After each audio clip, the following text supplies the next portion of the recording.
আজকে শেয়ার করব কড়াইশুঁটির খাস্তা কচুরি রেসিপি।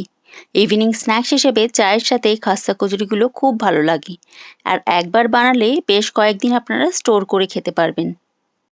আর বানানোর কিছু টিপস শেয়ার করব, যার জন্য ওপরের আবরণটা খুবই খাস্তা হবে এবং ভেতরের পুরটা খুবই মুখরোচক হবে। আসুন তাহলে দেখে নেওয়া যাক। আমি এখানে ফ্রেশ কড়াইশুঁটি নিয়ে নিয়েছি, আপনারা চাইলে ফ্রোজেন কড়াইশুঁটি দিয়েও করতে পারেন।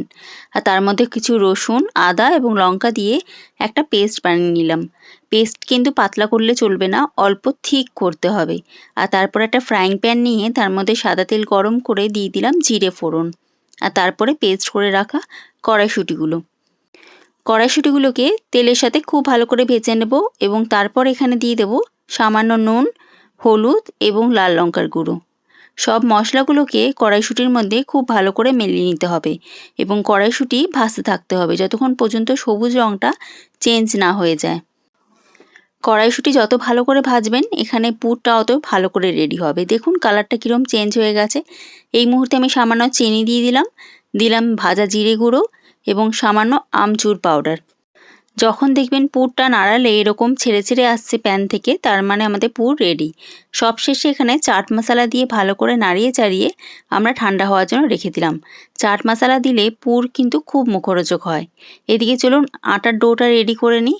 আমি এখানে 2 কাপ ময়দা 2 কাপ আটা দিয়ে ডো তৈরি করে নেব। আপনারা চাইলে পুরো ডোটা ময়দাতেও করতে পারেন, ময়দাতে করলে ক্রাঞ্চিনেসটা একটু বেশি হয়।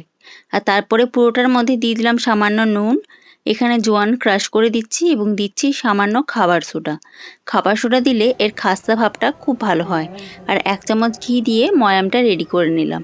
আর তারপরে অল্প অল্প করে জল দেবেন, জল দিয়ে একটা ডো তৈরি করে নেবেন। ডোটা কিন্তু একটু শক্ত হবে, আটা ডোর মতো অত নরম ডো হবে না। ডোটা রেডি করার পর আমরা এটা 15 থেকে 20 মিনিটের জন্য ঢেকে রেখে দেবো। এই যখন ঢেকে রেখে দেবেন তখন কিন্তু শক্ত ডোটা অল্প নরম হয়ে যাবে। আর তারপরে ছোট ছোট লেচি করে আমি মাঝখানে পুর দিয়ে এভাবে 4-5 দিকে মুখ বন্ধ করে একটা গোল খাস্তা কচুরির শেপ দিয়ে দিলাম। আমার সব লেচিগুলো রেডি হয়ে গেছে। এখন তেলের মধ্যে সব লেচিগুলো ছেড়ে দিলাম এবং মিডিয়াম আঁচে পিট করে ভালো করে খাস্তা হওয়া পর্যন্ত ভেজে নিতে হবে। লেচিগুলো যখন তেলে ছাড়বেন তখন কিন্তু তেল খুব বেশি গরম যেন না থাকে, মিডিয়াম গরম থাকবে। আর তার মধ্যে যেন লেচিগুলো যখন ছাড়বেন তখন মিডিয়াম আঁচেই বানাতে হবে, তাহলেই রেডি হয়ে যাবে আমাদের খাস্তা কচুরি। তাহলে এই টিপসগুলো ফলো করে আপনারাও ইভিনিং স্ন্যাক্সে বানিয়ে ফেলুন এরকম কড়াইশুঁটির খাস্তা কচুরি। ভিডিওটি ভালো লাগলে অবশ্যই একটা লাইক করে দেবেন এবং শেয়ার করে দেবেন বাকি বন্ধুবান্ধবের মধ্যে। আর চ্যানেলটিকে অবশ্যই সাবস্ক্রাইব করে দেবেন এইরকম আরও ডিলিশিয়াস রেসিপির জন্য। ভালো থাকবেন, সুস্থ থাকবেন। আসছি নতুন ভিডিওতে নতুন রেসিপির সঙ্গে। ধন্যবাদ।